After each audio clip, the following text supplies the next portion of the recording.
Well, good morning, good afternoon, good evening, good night, wherever you are. Thank you for joining me again for another live Q&A session here on my channel. If you're new here, welcome. My name is Angela. I am a full-time voiceover artist and audiobook narrator, and my channel is dedicated to those of you just getting started in this wonderful world of voiceover and audiobook narration. And through my channel, I share with you tips, tricks, techniques, things that I do every day in my own voiceover business. And then we get together in these weekly chats to talk about a topic or two. We'll try to keep it quasi-streamlined. But if you're not new here, then you know every week we have a new poll. And today's poll is, what do you think needs the most improvement for audiobook production? We're talking audiobook production. We've been talking about audiobooks for a while. I think that is the majority of my viewership, so we're going to stick with audiobooks. Not only that, but now that I've gotten into publishing audiobooks for Academy Voices, I get to see kind of behind the scenes. I get to see the work and the quality and like the back end of audiobook production. So it's very eye-opening and fun. I really enjoy it. So far, the poll is we got 24 votes. If you have not voted yet, get your vote in, because these votes do sort of guide what I talk about, how much I talk about it. So let me know what your pain point is so we can address it today. And if you have a question about something specific, ask it. Put it in the chat. There's no such thing as a dumb question. I believe me, there's no such thing as a dumb question. If you think you're too much of a newbie, you're too green, get all that out of your head and just ask the question. It's better that you get your question answered than for you to just sit and stew about it and let imposter syndrome take over. So, we don't do that here. We kick imposter syndrome right in the face. Speaking of which, this whole week I am prepping for my rank test in kickboxing and Krav Maga. So I'm anticipating being very sore when I get home tonight. Wish me luck. All right. If you're wondering what that is, there's a QR code up in the corner of the video or the live stream, however you're watching this.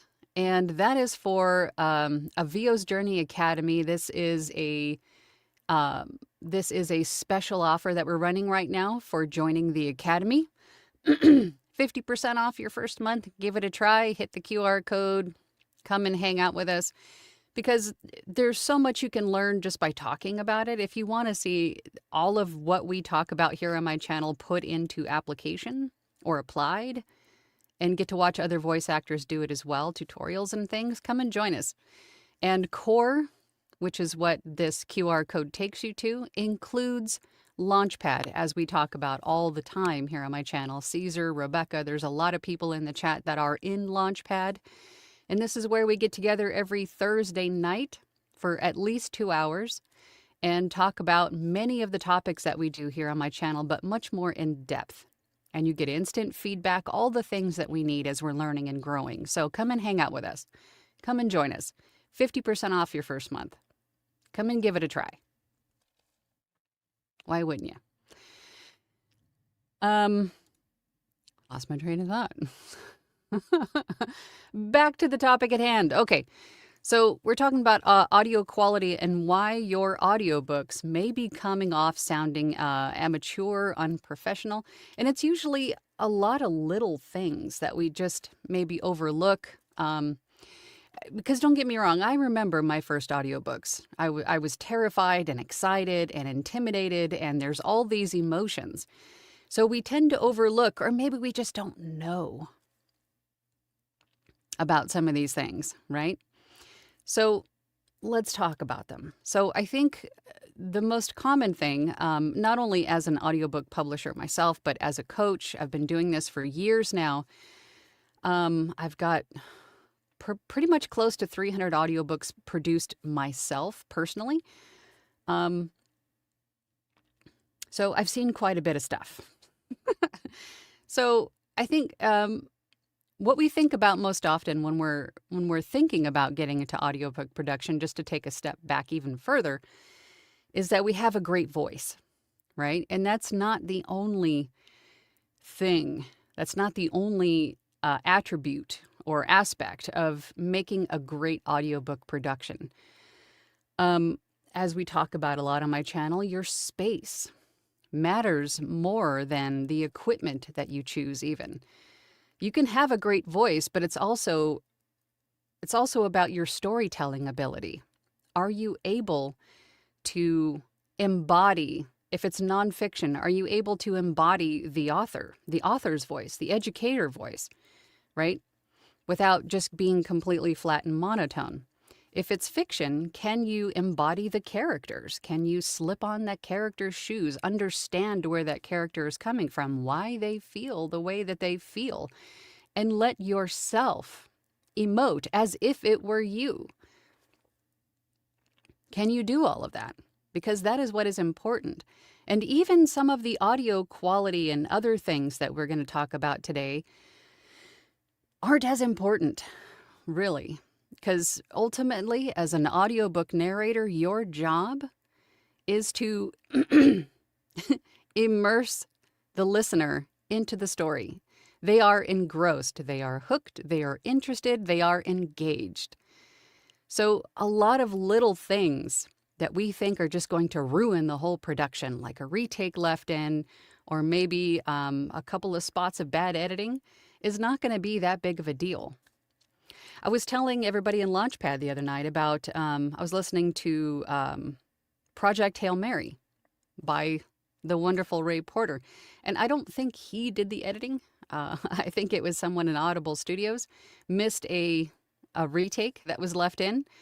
And I noted it because I'm an audiobook narrator, but it didn't change the way that I was engaged in listening, right? So it's more about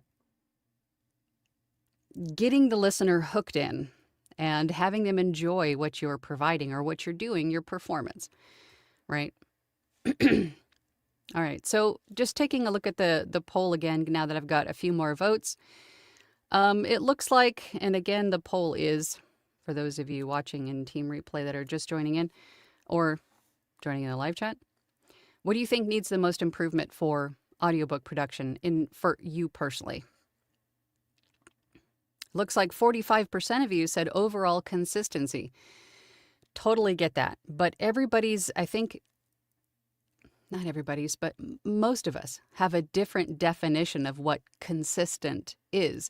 It's almost like we're using consistency as perfection or exactly the same. And that's not the case. It's along the same lines as what I was just talking about maybe leaving a retake in or missing an edit or something, right? Consistency is keeping the same sort of pacing when appropriate, keeping the same maybe amount of room tone at the end and at the head and the tail of the file. I snapped to kind of get myself back into focus. I don't know why that works, but it works. Consistency is also in the volume. Consistency is also in the sound design, right? The effects that you're using from chapter to chapter, file to file.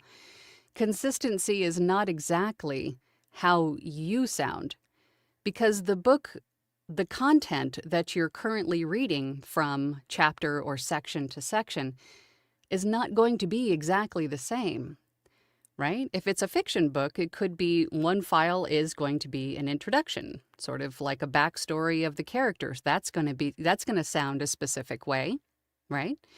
And then a couple chapters later, there could be an intense, really dramatic scene. That's not going to sound the same as the introduction, right? So when we say consistency, it doesn't mean your performance, right? Because that's going to vary. But the sound quality, the way that you edit, the way that you format your files, all of that is going to have more of an effect on the consistency standard than how you sound. Let's see. Next to that was my performance. Okay, so 25% of you said my performance. Now, again, the book is your performance is going to change from book to book to book, right? A nonfiction book is not really requiring as much performance, I think we can all agree, as a fiction book does. But ideally, you don't want to sound flat. You don't want to just sound like you're reading the words on the page and maybe even inserting artificial inflection because you think it sounds good, right? To get a great performance, the number one thing that you could do for you and for the quality of the audiobook you're producing is understanding what you're reading. Which is why, not everybody reads through the manuscript first, but I would recommend that if you're just starting out, read through the book first. Read through the copy, even if it's not an audiobook, if it's a voiceover script. Read through it first. Make sure you have a firm understanding of those W's, the very basic W's we talk about all the time here on my channel. Who are you as the narrator? Are you a character giving a first-person point of view? Is it nonfiction and you are the voice of the author? Understanding who you are as the narrator is really going to help you understand how to deliver that performance. The next W is who are you talking to? If it's nonfiction and you are the voice of the author, are you talking to other professionals, perhaps maybe in, learning about the stock exchange? Or are you an author talking to a mother of a troubled child, right? Who is your audience? If it's fiction, who are you talking to? You're talking to the listener who is probably, if they're interested in this specific genre that you're narrating, you want to give it to them, right? You want to, as I think Caesar says, full send, right? Give them the performance that they're looking for, right? They're not looking for educational, informational kind of content. They're looking for a story to be engrossed in. So understanding your audience is also a big thing. That's the second W. The third W is why are you talking to them? Kind of close to the second W. If it's, again, a fiction book and you're narrating, you're telling a story, you're painting a picture for a specific listener, then paint that picture, make it a great performance. If it's nonfiction, and again, you're talking to the mother of a troubled child, and the book is about how to help that mother, right? You want to make sure that you sound nurturing, authoritative, informational, right? I wrote this book. Again, I am the voice of the author. I wrote this book. Let me help you. Or if it's let's just say a medical journal of some sort, and you're talking about maybe your findings in some sort of a medical, so I'm thinking too much. I'm thinking too hard about it now. I'm overthinking as I normally do. You're talking about some sort of new drug or some new, I don't even know, some new therapy that you've been exploring. Then that's going to have a certain tone versus talking to a mother about her troubled child, right? That's going to have a whole different tone. So the three W's, who are you as the narrator? Who are you talking to? And why are you talking to them? If you can do or understand those basic W's of whatever copy that you're performing, narrating, producing, is really going to help you utilize your own life experiences and your own perspective to deliver that copy, right? And remember, don't just allow yourself to read the words on the screen. Read the words on the screen, right? If you can understand who you're talking to, that's just naturally going to come out a different way, right? Conversely, overacting. And I think a lot of that has to do with artificial inflection, perhaps, or maybe not understanding that volume is different than energy, right? If we are, let's just say it's a fiction book and the characters are angry and they're yelling at each other. We don't literally have to scream and yell, right? We can overdo it and the performance will suffer if we're screaming and it makes that section of the book just completely inaudible, like you can't, it's not enjoyable to listen to. You can scream without screaming with volume, right? And again, we talk about all these things and demonstrate these things in Launchpad. So it's a little bit of a different dynamic trying to demonstrate that here on a live stream. But it does make a huge difference. As far as editing goes, the main thing to remember about editing, and there are quite a few voice actors and audiobook narrators on YouTube who, myself included, that have videos on what to do and what not to do when it comes to editing an audiobook. And I think a broad stroke of a statement is less is more. Over editing is really, really easy to do. Over editing and over processing, using effects that you just don't need, right? Maybe you saw somebody on YouTube saying that I used this effect, and this effect, and these are the settings of those effects that I used. Those effects may not apply to you and your situation. It's a very personalized thing, an effects rack. So it has to be designed or created just for you, your space, your size and shape of your space, your voice, your proximity to your microphone, your interface. There's so many variables to consider there when it comes to creating an effects rack. And we did go through creating an effects rack last week with Caesar, and I think he's here in the chat still. So adding too much of something that you don't need can completely destroy the sound or the audio quality of your audiobook. Not only that, but maybe taking spacing out every word or every sentence or every paragraph exactly the same amount of space. I'm a victim of that too, because we just don't know what we don't know, right? I would say less editing is better. Don't focus on taking out every breath. Leave the breaths in. The breaths make them more of a human story being told, not, AI. We don't want an AI book. We want a human telling us a human story in a human way. So don't take out all the breaths.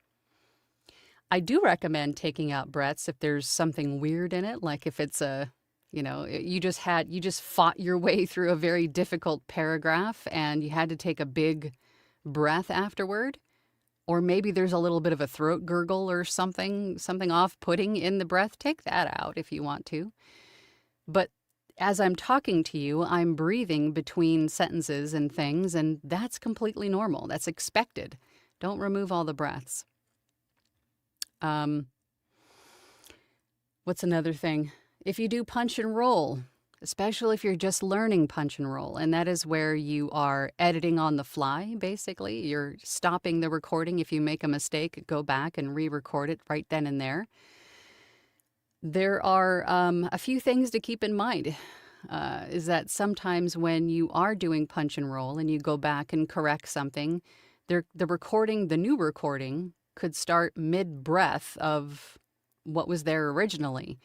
So if you're just learning punch and roll, I recommend going through the file once more just to make sure that there's nothing weird left behind. Because breaths are fine. I'm not saying breaths are bad, but if it's cut midway, it sounds weird and it kind of pulls you right out of what we're trying to do, which is to, engross the listener. Little things like that. Inconsistent sound. If you are, and believe me, I get it.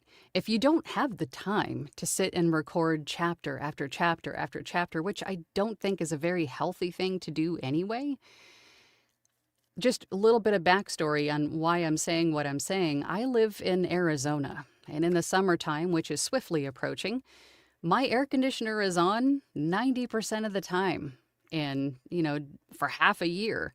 So I can't just sit and record chapter after chapter after chapter in one sitting to create a consistent sound.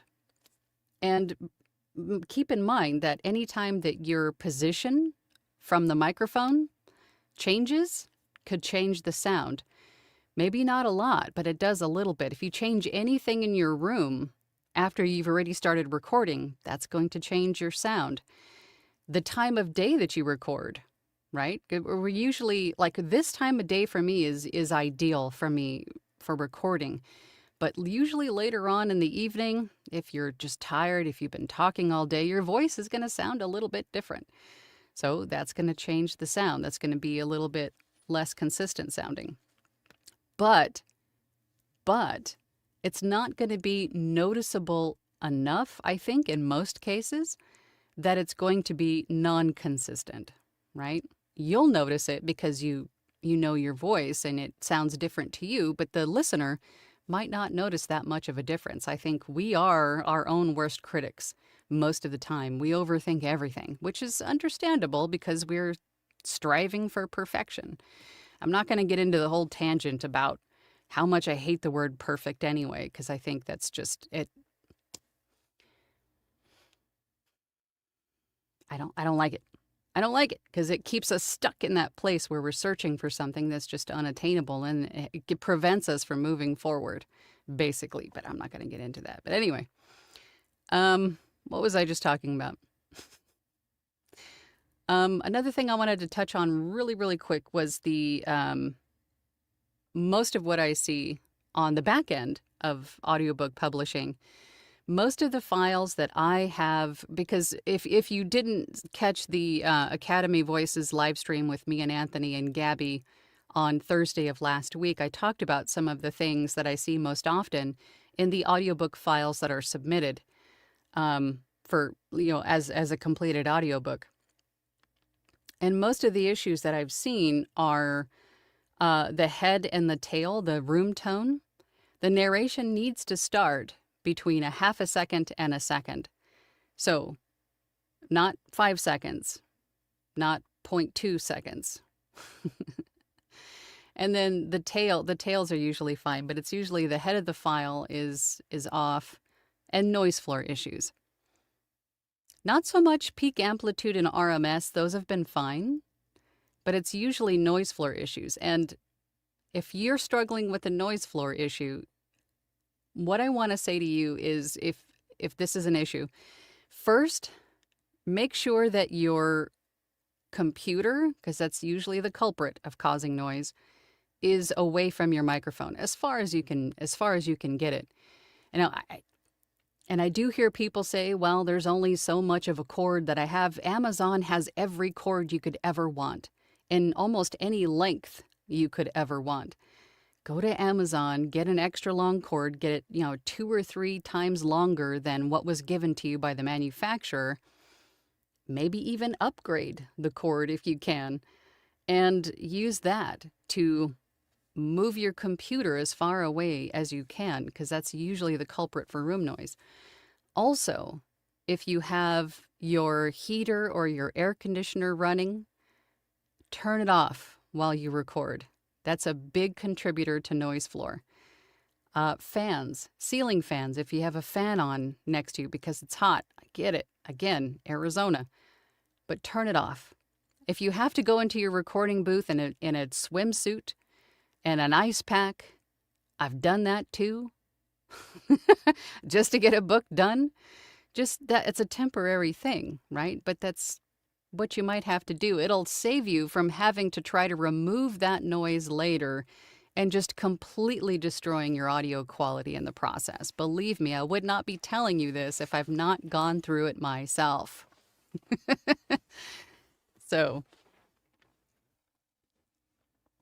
just wanted to share that. Hi, Space Angel, if you're still here. I don't see any questions on Instagram, but thank you guys for watching. I think, what time is it? Okay, so I've been just on an ongoing tangent for like the last half an hour. Let's see. let's see. I'm sure we have questions, but ultimately, what I wanted to tell you, and I had a great point that I noted that I wanted to mention, is that it's not most often the issues with your audiobook is not so much your voice, it's the execution. It's the execution around it. So the editing process, the space setup, the effects rack, all of the things that go into the execution of creating the audiobook, right? That's usually what it is. We got a lot of comments, so let's go over to the comments. How's everybody doing today? Happy Tuesday. I know I call it Taco Tuesday. Does anybody have tacos on Taco Tuesday? You should. I mean, tacos. We had Abraham was here. Oh my gosh, you were here super early. I wasn't even awake when you said hi. Hi. Go back to bed. Paul. Hey, Paul, how you doing? Howdy, howdy, howdy. Lacey is here. Good morning. Tammy's here. Hi, everyone. Great day for an Angela chat. Hey. Every day's a great day for an Angela chat. Janelle. Hey, Janelle. How you doing? Hey, everyone. I'd love to be able to cut down on my editing time. That just comes with practice, Janelle. I think another great thing for you, and for anybody else watching, one of the best things that I did is that I sat with somebody. I mean, first came Tim Tippett as my audio engineer to help me build an effects rack. And then he also explained to me some things that I could do to streamline my processes. And I think just the fact that I've produced almost 300 audiobooks at this point, that I was able to sort of learn that I was doing too much. I was doing too many steps at one time where I could just sort of combine steps. Or if you have Adobe Audition does this, and I'm sure many other DAWs do, where you could record favorites, right? So you could attach several different functions or processes to a singular keyboard stroke. You just hit one button and everything gets done. You could do that on a lot of DAWs. That might save you some time. Also, one thing I see a lot of new narrators doing, and I'm trying to pump the brakes on this tangent, I'm going to keep it short. But I see new narrators going through a file to edit for the edit process several times for several different reasons. For example, I've seen someone go through a file once to remove the retakes, and then go through that same file again and adjust one effect, just one, noise floor, and then go through it again. I'm not just talking like open it up and look at it. I mean, they're going through the entire file, like a half an hour file, listening through it one more time and adjusting noise floor all the way through. And then going through the file again to apply the EQ and then listening through it all again. You could effectively do all of that with one pass through, right? That's one of the reasons why I say is after you're done recording the file, save it, keep the raw file unprocessed, unmolested, right? It's completely raw. Then apply your effects rack to it and then save that as a separate file, right? Name it effects applied or something. So that way you now have two files. You have the raw and then you have the effects applied. And then go through the effects applied file and remove your retakes. And if you're happy with it, then that one now becomes your finished file. So then you have 3 files. And then if you wanted to, you could keep that raw file or even the effects rack applied edited file for your revisions later if the client wants anything changed. In the beginning, don't be afraid to save several versions of a singular file as you're testing things out and trying new things to help streamline that editing process. It's not a bad thing. It doesn't make you an amateur or anything. You're learning, right? But just don't allow yourself to go through one file 8 times for 8 different reasons. That's not a good use of time. Let's see. Over on Instagram, Eli VO Talent. I need to put my glasses on. Says, how do you get past the awkwardness of being on camera for social media? If you've seen any of my earlier videos, I just put on a smile and talk about what I'm going to talk about and get through it. I mean, what you see here took years of confidence building. But if you remember that you are a business owner, you're a business owner. If this is what you're doing, you have to treat this as a business. So therefore, you have to market your business. And showing your face on social media is just one way to market yourself. Now, if you don't want to show your face on social media, you don't have to. Showcase your work, right? If you were trying to do something live or trying to record a video, have the video pointed at your interface and all of the, the volume levels are going as you're recording. You don't have to show your face. It's helpful if you do. It's a psychology thing, but you don't absolutely have to. But it does take a little bit of time to build up the confidence. It's hard for me to really think about. I mean, in reality, I'm sitting in a room talking to myself, but I can see clearly there's 40-something people watching me, which is kind of a weird thing to be faced with for an introvert.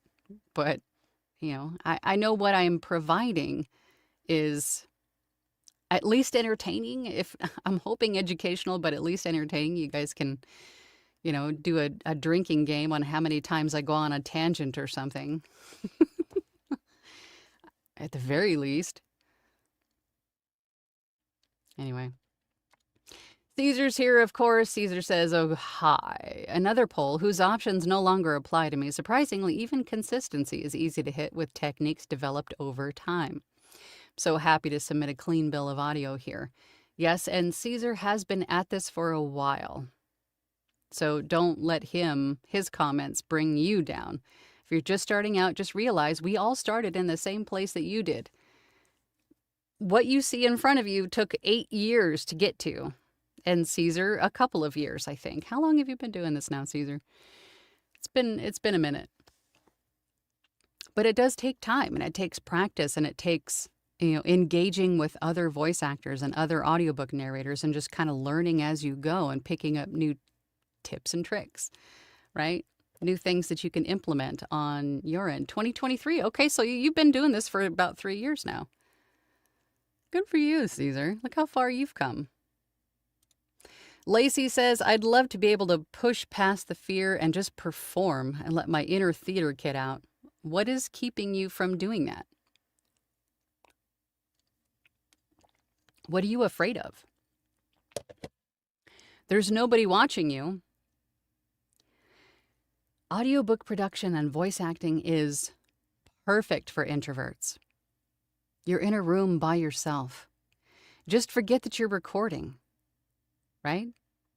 Put your DAW somewhere you can't see it. Put the script on top of it so you can't see it. And just allow yourself to tell the story. This is one of the reasons why I tell people if fear is a factor for you, hit record on your DAW and then go do something else for a minute. You can always cut out the dead space later. Open up the script, read through it a couple of times, and then give it a good earnest go, right? Give it a good thorough take. And then come back and turn off the recording, cut out all of the hullabaloo, all the practice stuff in the beginning, and there you go. But what are you afraid of? Is it a fear of success? Is it a fear of failure? What are you afraid of? Are you afraid of reaching your dreams and your goals? Right?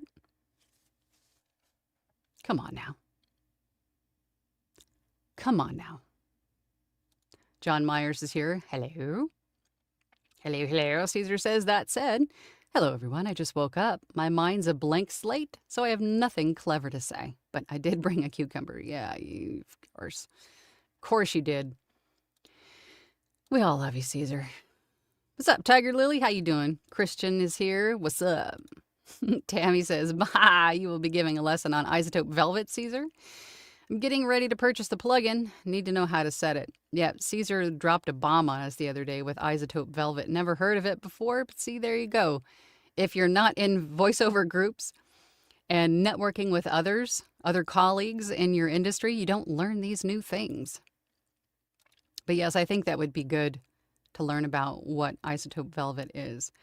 Mary Lynn is here. Hi, everyone. I chose editing, but really, I just think I need experience. Yeah, and Audition is a great one to use. And I'm biased, but I tried Audacity first.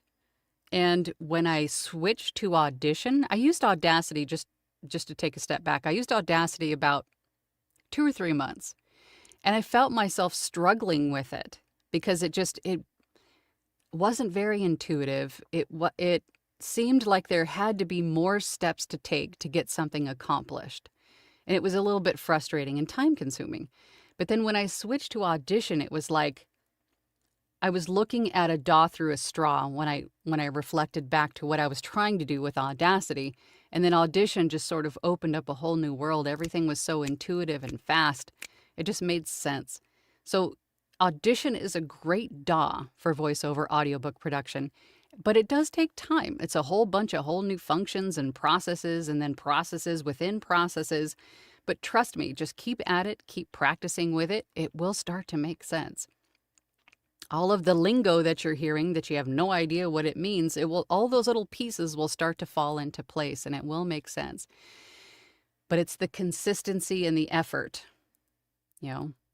You got to put in the effort, and it will start to make sense. How refreshing.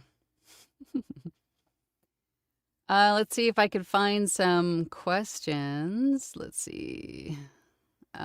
George. Hey, George. Oh my God, you were awesome. Well, thank you. What did I say or do?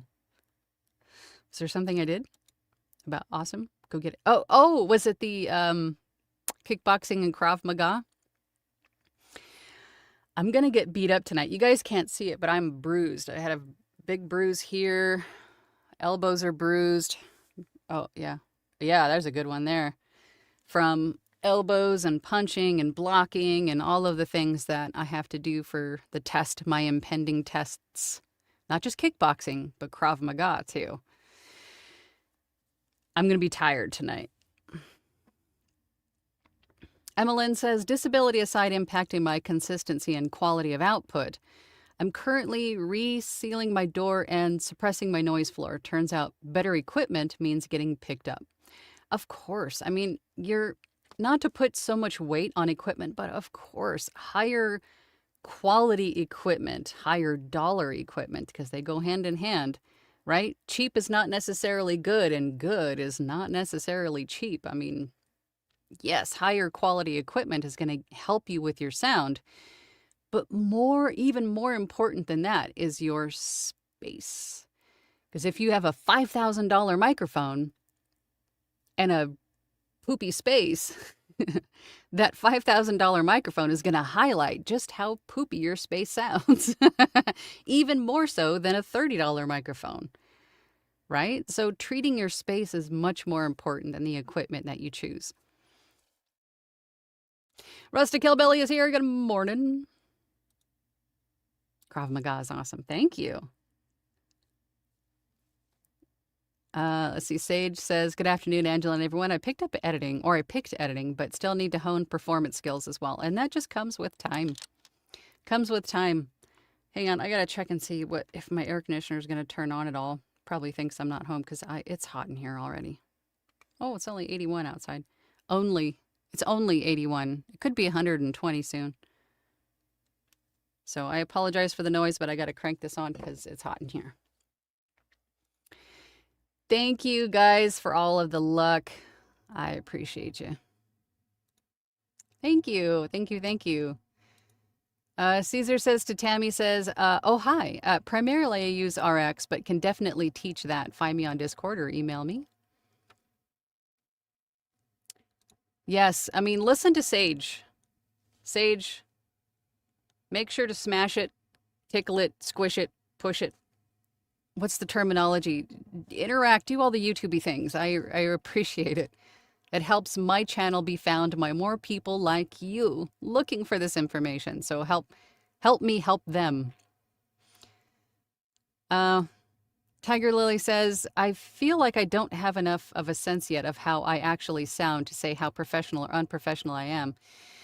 I wouldn't go as far as to say professional or unprofessional.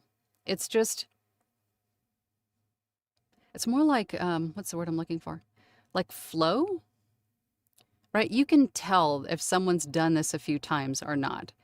And I think the best way to go about that is to utilize the resources you have available to you, i.e., groups, your community. Get feedback. Get feedback from your community. For any of you watching, if you're in Launchpad or a VO's Journey Academy, utilize what you have. You have a lot of other ears. You have peer groups that can tell you, hey, maybe I think you need to change this one thing, or maybe I heard a little bit of echo, or hey, maybe, stop over editing, whatever it is that you need to hear. Utilize what you got. Utilize your community. Same thing, Tiger Lily, just, I'm out of focus. I'm out of focus. That's fine. A little bit of blur is probably not a bad thing for me anyway. Let's see. Not me staple gunning weather stripping to my door. Hey, it don't gotta be pretty, right? I mean, if you guys could see my room, it looks okay behind me, but it's it's definitely not like aesthetically pleasing. It's okay. It's enough for me to sit in because I'm in here a lot. But it's not like the best looking room. Doesn't have to be. It just has to sound good, right?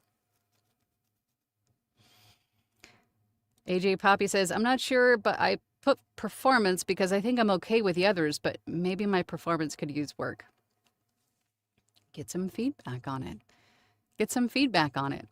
Get into training classes and coaching, and your coaches will be able to just instantly go, okay, now let's try that again, but do this, right? The best way to know what bad habits you're developing, been there, what bad habits you're developing before they fully develop and become ingrained is to get coaching, get training, get into groups and find out these things and improve your skills faster. You can't just watch YouTube videos and just, think that you're doing enough training if this is what you truly want to do. You have to invest in some coaching and some training, ongoing support. What's that saying? You got to spend coin to make coin. Something like that. And it's true. There's a ton of informational videos on YouTube, for free. Just make sure you're supporting those creators. But to get like one-on-one support for what's directly affecting you as an individual, coaching and training is going to help you. Michaela says, I'm trying not to get hung up on breaths and resisting the urge to remove them. Yeah, well, why would you remove them? I think that was something that was going around like years ago, was removing breaths. And I think audiobook production gets confused quite a bit, or like somehow the standards or the expectations get muddled with voiceover and e-learning. I think e-learning specifically, because e-learning is more like onboard training, like educational videos for corporations. It's documentaries, it's stuff like that. Breaths are typically removed in those, but that is not an audiobook. An audiobook, breaths make it more engaging, make it more, what are all the words? Insert adjective here. Breaths are fine for audiobooks. Don't get it confused with other types of voiceover. Ken says, dang it, now I have to re-listen again and find that. What were you looking for? Michaela says, and also overall timing of my narration. I would just a normal conversational speed. And even, this is another thing that comes up a lot. When we read ourselves, when we're reading a book or on a Kindle, however you consume audio or however you consume books, We read with our eyes super fast, but when we're reading out loud, we have to make sure that we slow down a bit. 20, 30, sometimes 50%. I'm a fast reader, and that was one thing that took a while for me to fully embrace, was intentionally slowing down. Because we forget that the listener is not, in most cases, is not following along in the book with us as we're narrating, like we did in grade school, right? When it was our turn to read, everybody was following along with us. That's not the case with audiobooks. Our job is to paint that picture. Be intentional in how you paint that picture. And if it takes you speaking a little bit slower to get those words to land, that's what it's going to take. Don't allow yourself to speed through a book. That's not going to be great pacing. You're going to completely lose most of the listeners because their brains won't have time to keep up with what you're saying and visualize it, right? You got to slow down. Valley B says, I submitted my first book on Sunday. Congrats. And I feel like my voice sounds different throughout the book, makes me feel nauseous. And I bet you it doesn't for anyone else listening to it. I'll bet you it doesn't. You are just being too critical of yourself. But congratulations. Review Exchange Group says, big week. Friday, I'm speaking to a Rotary Club about my recent audiobook. Cool. When it was Saigon, emphasizing the sacrifices of our military, the human element, maybe promoting the book. That's awesome.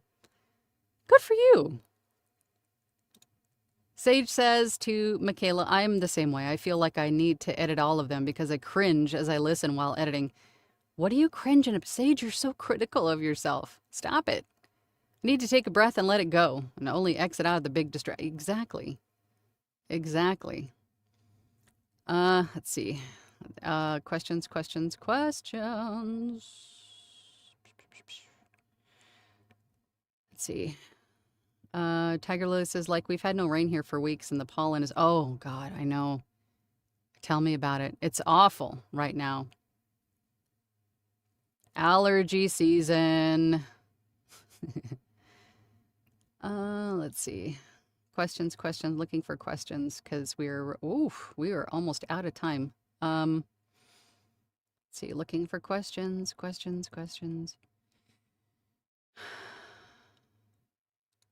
Lex B says, I chose editing because I've been getting a weird sound behind my audio that I've been trying to figure out how to remove for a while. It's not terrible, but I can hear it and it's annoying me. Is it affecting your noise floor? It might be audible to you because you know it's there, kind of a thing, or is it affecting your noise floor for audiobook standard? Let's reframe how we think about that for a second.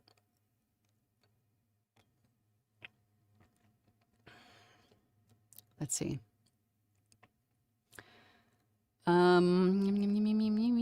Let's see. Questions.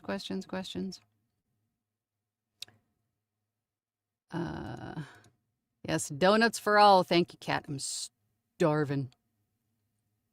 Let's see. I think there was a question about nasality. Is that a word? I made it a word. It's my word now. A good nasal rinse plus a boom boom stick. Ooh, I have no. Yes. Brought to you by Boom Boom. These are really helpful for kind of, it's got like peppermint oil in it. It's all natural stuff. And it kind of opens up, or it leaves less, slow down, or if it at least gives the feeling of opening up the nasal cavity. That helps with nasality. Let's see, I think they were talking about in terms of allergies.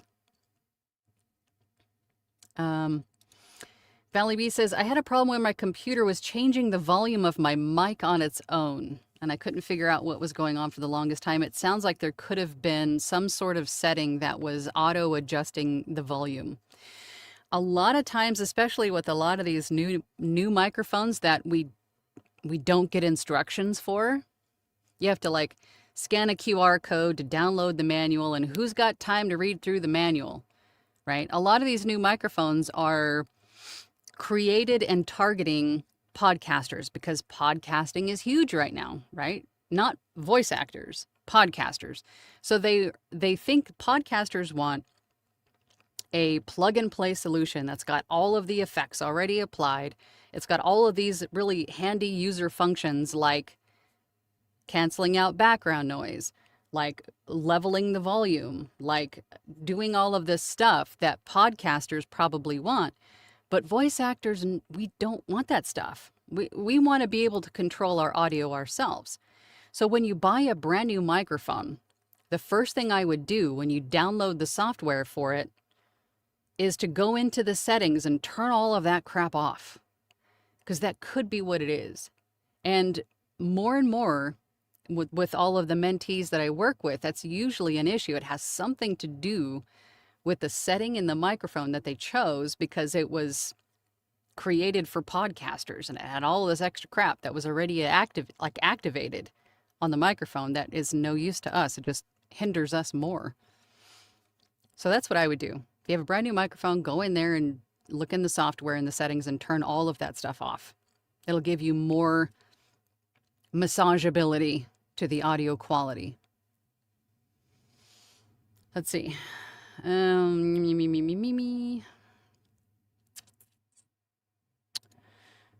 Susan Bernard says, I have a few questions.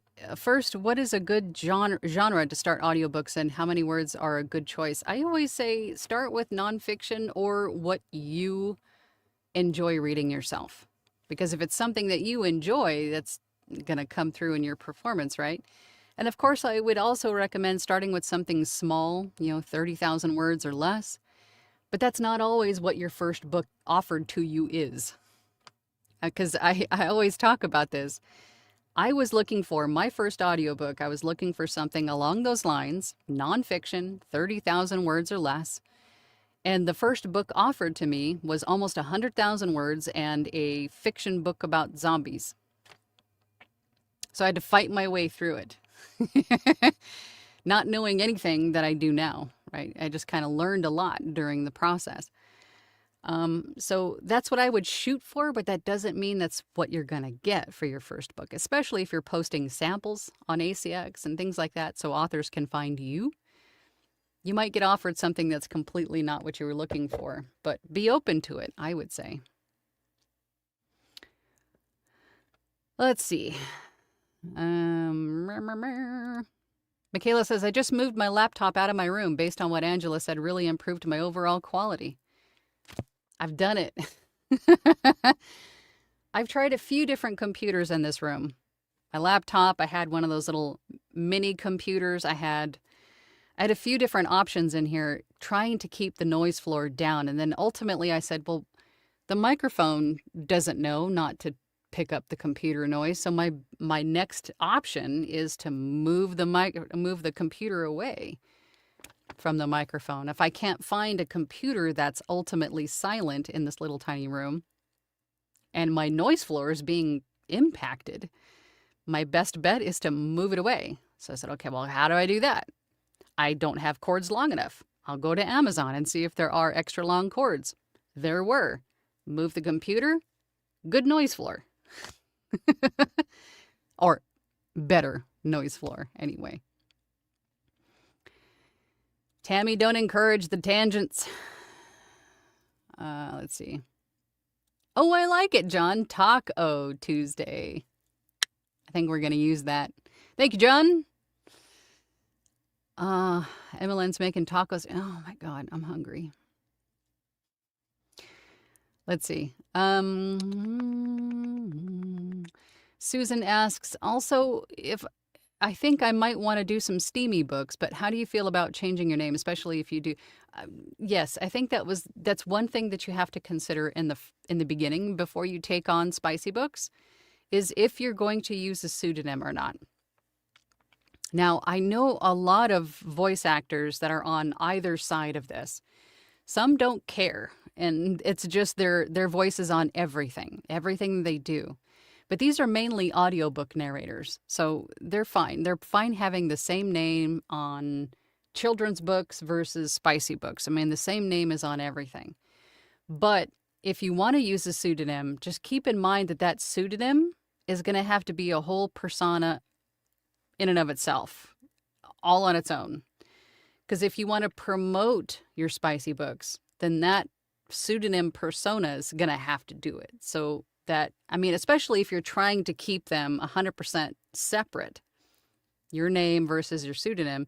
So that means you're going to have a whole social media presence, and then your pseudonym is going to have a whole social media presence to promote both of the books. So keep that in mind. If it's really not that big of a deal, you could swap between the two, right? If you're just trying to keep them separate. But if you got like little kids at home and don't, and you have to keep them separate, they need to be their own personas. But I mean, so you could really do it any which way, but just keep that in mind. You are able to choose the name. Let's just say if it was ACX, you're able to choose the name you want to use when you submit the book, but make sure that you have that conversation with the author up front as well. Because if the author is making their own cover art for this audiobook and it's going to say narrated by, you want to make sure the author has the correct name up front to put on that audiobook cover. Because you don't want to have to go through all the trouble of narrating under a pseudonym and then having your actual name printed on the audiobook cover. Tiger Lily says, wait, so if I have central air, I can't have that running at all? That's going to be rough. Arizona, I do it. I have done it for 8 years. What really helps me is having a programmable thermostat, like a Nest, for your air conditioner, and then having the app on your phone so you can control the air conditioner from your phone in your studio. That is really a help. Turn it off, or like get it nice and cold and then turn it off and then narrate a chapter, a half a chapter, and then turn it back on. You know what I mean? Just find what works for you, but it'll be a much better audio quality if it's off and you're not trying to remove it afterwards. Because those same frequencies that are in noise are also present in our voices. So if we're asking our DAW, if we're isolating the frequency of noise, and we're asking the DAW to remove it from the entire file, that could remove some of that same frequency from your voice, making you sound very hollow and tinny, right?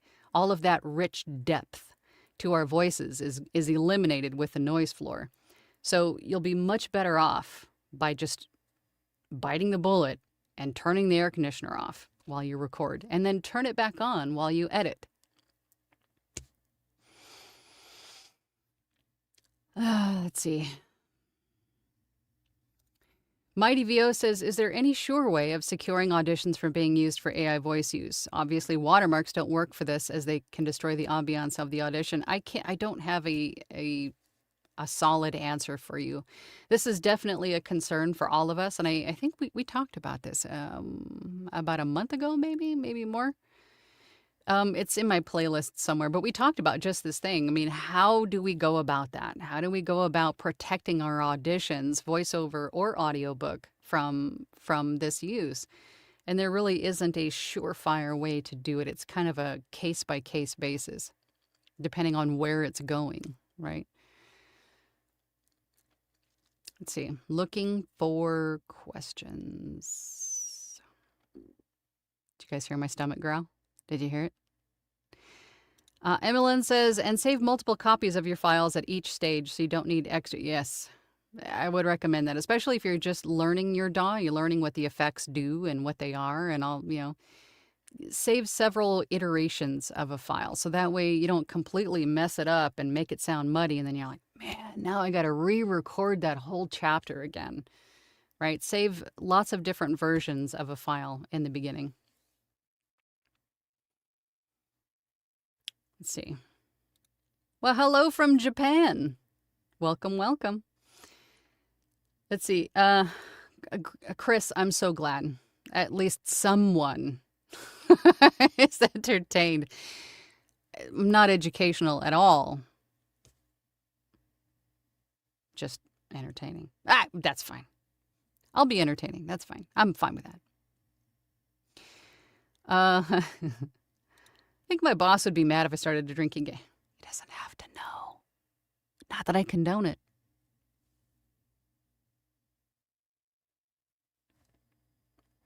Emmeline says, and I always learn so much from this group. So many helpful folks with deep knowledge and passion. Of course. TMP Voice says, hey, Angela. Hey, Tal. Welcome to the channel membership, by the way. Getting stuck learning the basics. I wouldn't say you're getting stuck. You're not stuck. If you're stuck, you're choosing to be stuck. You're allowing yourself to get stuck in the, say it with me, procrastinating stage, right?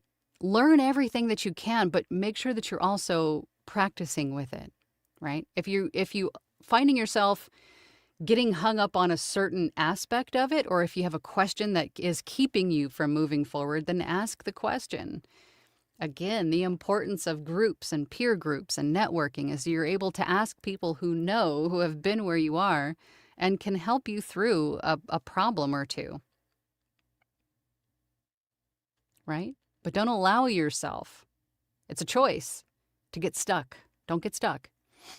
Don't procrastinate. Make sure that you're also practicing. Same, Venus. This is my cave of wonders. That's what I call it. My cave of wonders. I do this too, JC Wynn. I take my head. A lot of people like to monitor themselves as they record. I take them off. It makes me feel like confined or like claustrophobic or something. I take them off while I record. Yes. This is a, Tiger Lily says, getting real for a minute, but I do feel like letting yourself go and getting into the character is really, can be healing for your nervous system. Like really allowing yourself to get angry. Let's just say, and I've been there, and it does help.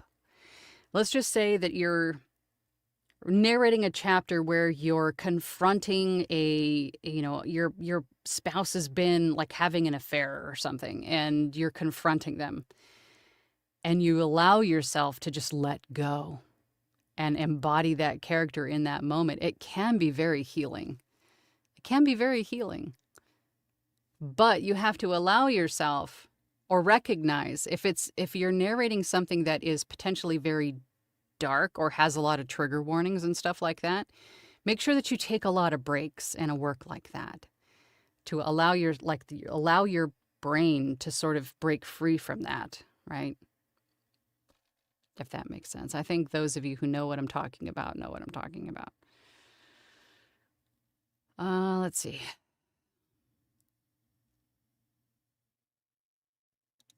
Tammy says, fear of sounding like an idiot is my greatest fear. You're probably not. Again, you are beings just uber critical of yourself, which is completely normal as humans. We're afraid of failing. We're afraid of success. We're afraid of not pleasing everyone all the time. And that is what you have to recognize, is that you cannot please everyone 100% of the time. You can't. So you have to just let that go. What you have to realize is what you are doing it because you love it. You enjoy it. The client is happy. That's all that matters. What comes next is not even in your sight yet. What you did yesterday was yesterday. It's in the past. Stay present. Focus on what you're doing now and giving it your best. If it's what the client wants and you're comfortable with doing this, you're present right now. Don't let all of the what ifs and all of that stuff, because it's non-existent right now. Just focus on what you're doing, one day at a time. We are over our hour, but let's see if we can get a couple of questions. Oh, and for those of you in audiobooks, Academy Voices, I am now going to be with Gabby and Anthony on the Academy Voices YouTube channel every Thursday now. So if you're looking for more like behind the scenes Academy Voices, I think we're going to start talking about like auditions, what jobs are available, things like that. So make sure you join us for that on Thursday on Anthony's channel. Let's see. Any final questions? You guys are funny. Susan says, if you are great at Krav Maga, then you'd make a great soldier. And yeah, essentially, it's what they use, right? More for me, it's just self-defense, cardio, and strength.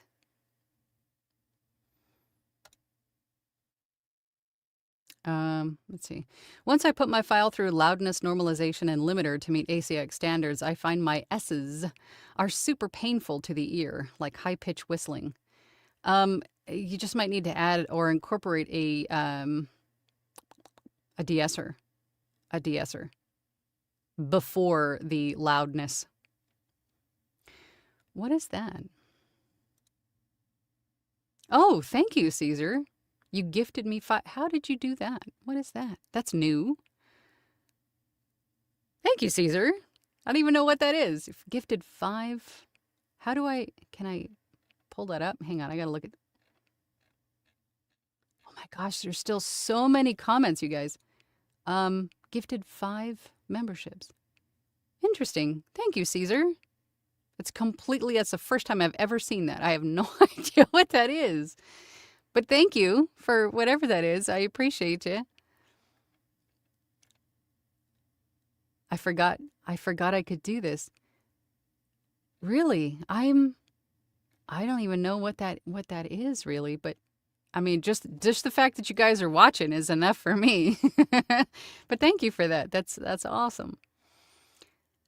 Okay, I really need to get going. Let's see if we can find some questions. Oh God, there's so many comments. And I apologize if I didn't get to all of them. If you had a question, I'm so sorry, but I'm scrolling through here really quickly. Brittany says, how many projects do you recommend taking on at once? That's going to depend on your schedule and your availability. I don't recommend having like concurrent audiobook projects unless they're small and nonfiction. You could probably do it. If you can, try to schedule them back to back, or if you need to, give yourself a couple of weeks of a break between them, or stagger them out a little bit, because it's really easy to burn yourself out if you're trying to just audiobook after audiobook, or trying to overlap 2 or 3 at the same time, right? So that answer is going to differ for most of you, right? If you're full-time, you can probably handle more. But if you're doing this part-time, I would do them one at a time and then schedule them back to back, right? Because then you always have that chaos factor too. If you get sick or the kids get sick or something happens, you want to take a vacation, right? You want to have a little bit of leeway in there for you to stagger them out so you can take a break. Voiceover by Lisa says, I'll be joining VOJ this week. Good. We would love to have you. All right, let's see. Trying to find some questions.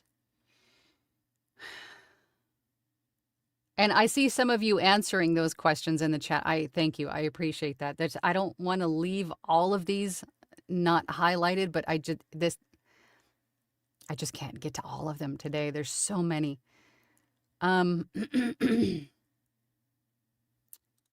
Nan Brunette says, I submitted 4 audiobook auditions. I only like one of them. You know, that's so funny because there has been a number of auditions that I've sent.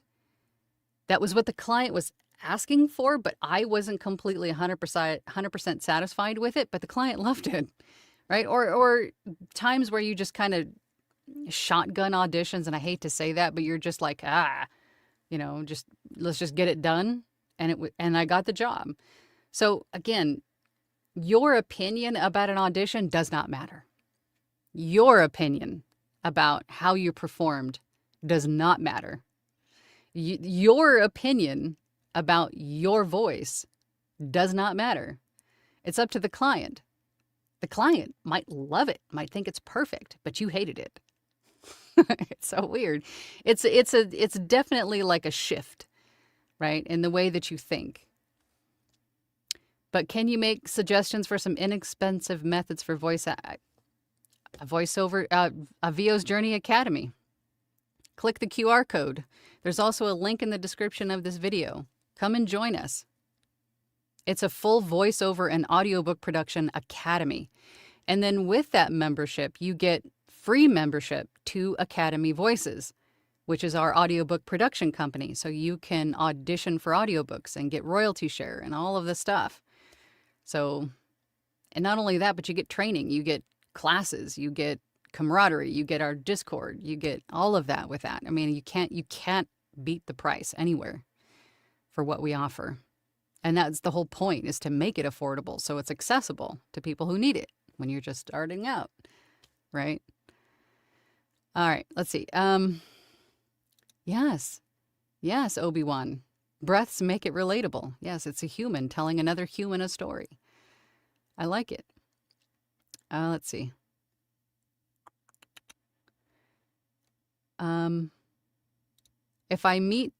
Obi-Wan says, if I meet ACX requirements, is that enough? What else am I aiming for? That's enough. Make sure that you're giving it your best performance, but your auditions and, of course, the final audiobook should meet ACX requirements. Stop it, cat. Don't mean you zombie I did. But it was definitely a learning experience. John says, I put my laptop on power saving mode and the fan is silent, but be careful with having that on too long because you could overheat your laptop. It's better to just let it cool itself effectively, but move it away. Trust me. This is something that process of elimination, trial and error for like a year, maybe more, trying to do. It's better to just buy the extra long cords, move it away, and move on with life. Let's see. Tammy says, how long should you quote for the end product to the author for each hour? I heard you say 30 days to finish product. What length of the book is that for? I would say up to maybe 60,000 words. Still, 30 days is pretty standard. Anything more than that, especially if you're just starting, ask for a little bit more. 30 days is pretty standard for an audiobook because they take time. Now, unless you're someone who can just like crank them out, then you do whatever you want to do. But also within that 30-day time period, you have a few days of buffer. You have a few days of, I'm just not feeling it today, or God, I'm super tired, or I think I'm coming down with something, or my allergies are just killing me, right? So you have a few extra days in there of rest. It's not 30 consecutive days of work if you don't want it to be or can't. So that's pretty typical. But books that are like 100,000 words, you could even ask for 60 days if you wanted to, 45 to 60 days. And as far as the author knows, you have others in queue and can't start this one until X day. It's all in how you set the expectation and have the conversation up front. If they approach you with a 100,000 word book and you know it's going to take you some time, you could just say, hey, I'm buttoning up another book. I can start your book on X day, which is a month from now, and I can have it for you 2 months from now. But the author doesn't know that you're perhaps taking that entire 2 months to do the book, right? Think outside the box a little bit. All right. Looking for more questions. Michaela says, reposting samples was such a good Angela tip. I do it twice a week. Good. I've had so many authors. Good. Yeah, if we're talking ACX, 60% of the jobs awarded on ACX are from direct auditioning. The other 40% are authors finding you in the samples page and searching for an author themselves. So make sure that you're posting samples in addition to auditioning. Let's see.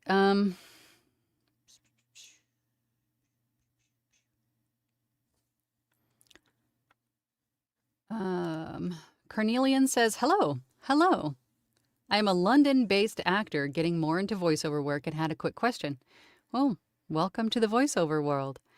Beyond patience, kindness, and experience, what should I look for in a VO coach?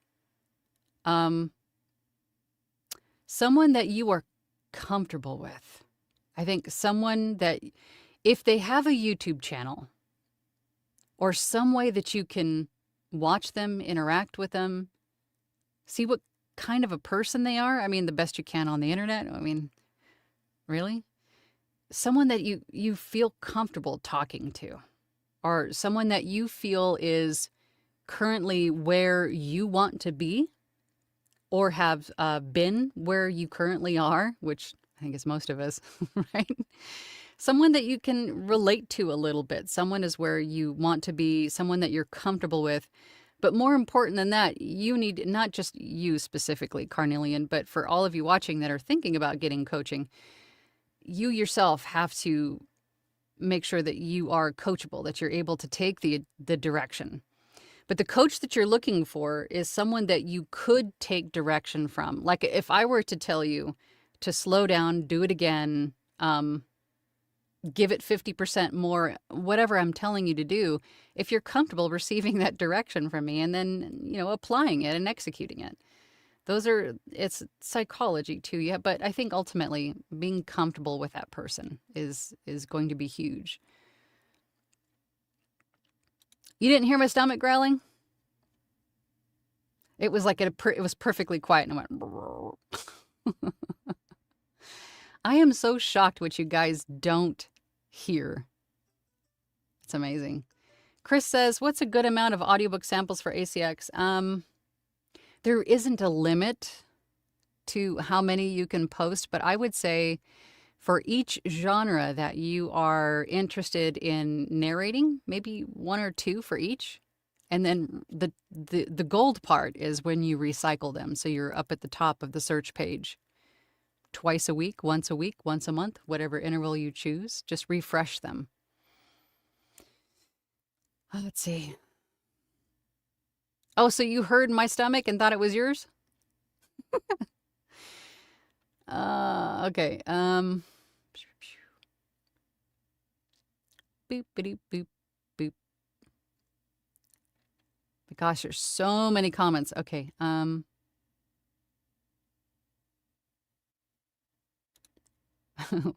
We be gabbing. That's right.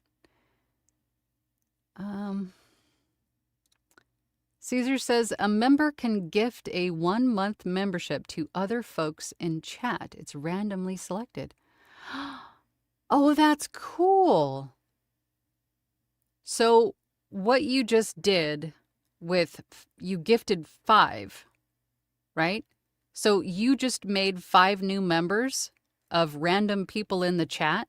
Do they know that they were selected? How does that work? So 5 of you just became channel members for free, courtesy of Caesar?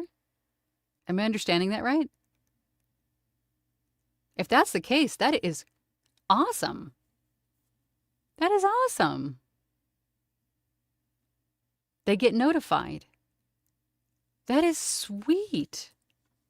Congratulations to the 5 of you that got free channel memberships. Is it just for the month, or is it, how does that, I don't understand. I'm gonna have to read up on that. That is really cool. Caesar says, according to Facebook, today is the day I bought my first big boy VO microphone, the Lewitt LCT 440 Pure. I have one of those. I have one of those that's sitting right next to me. I haven't hooked it up because I'm in love with my MKH 416. But I do have one too.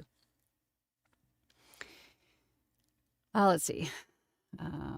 We're way over time, but I want to see if I could get a few more questions in. Let's see.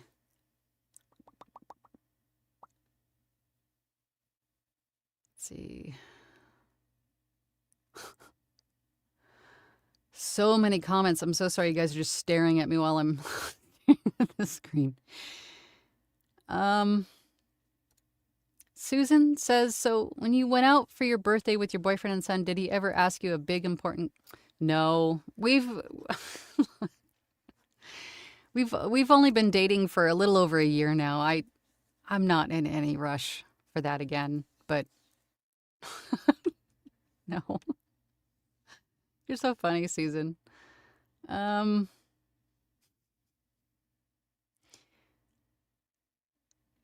see.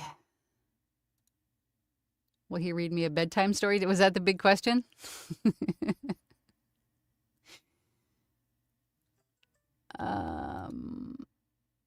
My Angelus going rate is higher now than what? 50 per finished? Yes. I am at industry standard of 250 per finished hour.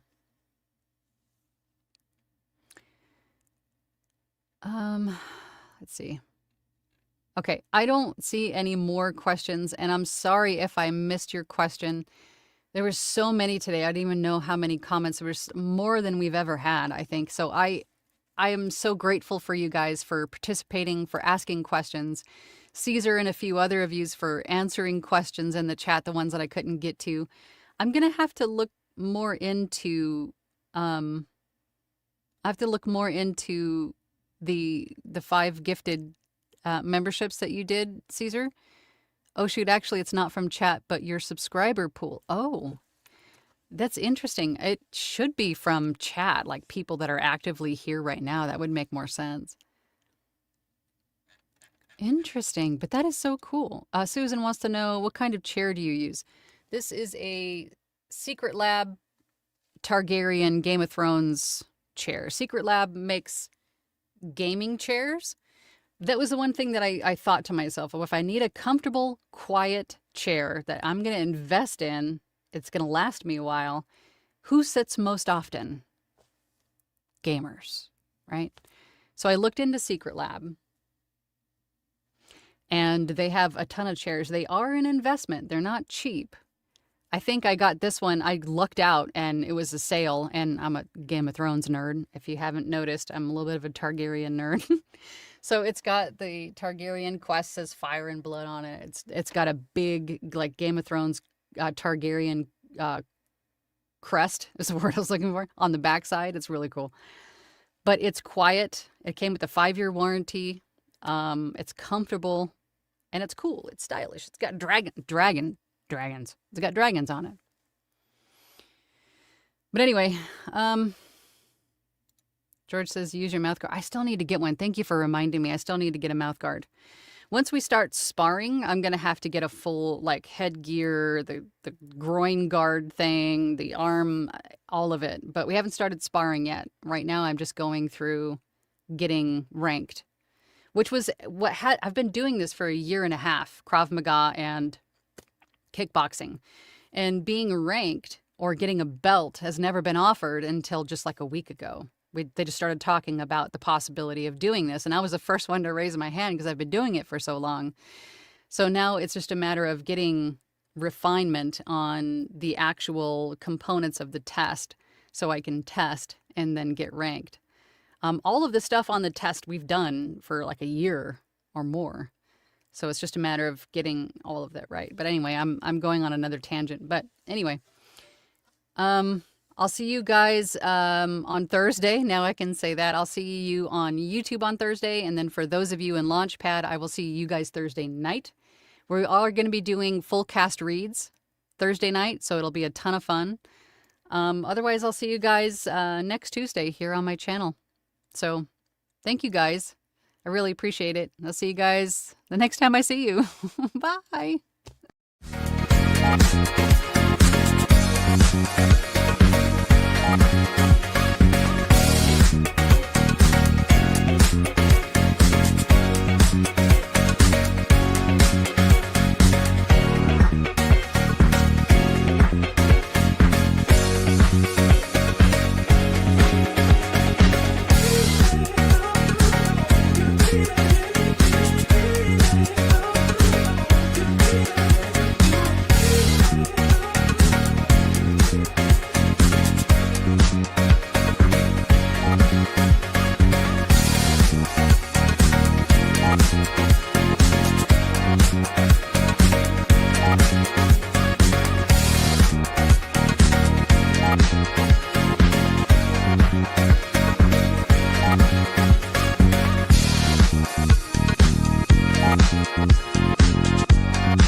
Thank you.